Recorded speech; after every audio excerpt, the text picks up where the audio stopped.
मैत्रिणींनो, हा बघा, हा पिंक कलरचा ब्लाऊज आहे आणि याची साडी ही येल्लो कलरची आहे. तर हे बघा, हे पण मी डबल कटोरीचं 38 साईजचं ब्लाऊज शिवलेलं आहे. आणि हे बघा, ही त्याची स्लीव्ज आहे.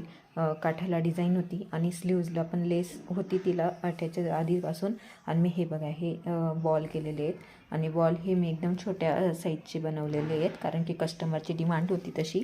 हे बघा, दोघं बाजूच्या बाह्या आणि हे बॉल मी आतून अटॅच केलेले आहेत, म्हणून वरून तुम्हाला काहीच दिसणार नाही. एकदम फिनिशिंगमध्ये असा गोल गळा आलेला आहे. हा बघा, प्रॉपर राऊंडमध्ये असा गळा आलेला आहे हा. आणि हे कटोरी ब्लाऊज आहे, डबल कटोरी ब्लाऊज शिवलेलं आहे मी. आणि याची आपण बॅक साईड बघूया. तर आता हा बघा, बॅक साईडला मी अशी छोटीशी बारीक अशी लेस लावलेली आहे. आणि पिवळ्या कलरची साडी असल्यामुळे मी तिला पायपिंग लेस जी मिळते तशी मी लावलेली आहे. आणि हा गळा त्यांना घेतलेला आहे. हा गळा ॲक्च्युली वेगळा होता, पण त्यांना राऊंडमध्येच पाहिजे होता, म्हणून मी राऊंड घेण्याचा प्रयत्न केलेला आहे. आणि ही लेस लावली त्यामुळे हा गळा असा दिसतो आहे, पण हा राऊंड घातल्यानंतर खूप सुंदर दिसतो आहे हा गळा. आणि ते ट्राय पण करून गेले, त्यांना खूप आवडले ब्लाऊज, खूप छान दिसतं आहे. हे बघा, पूर्ण अशी मी लेस लावलेली खालीपर्यंत आणि एकदम फिनिशिंगमध्ये हे ब्लाऊज झालेलं आहे आपलं रेडी.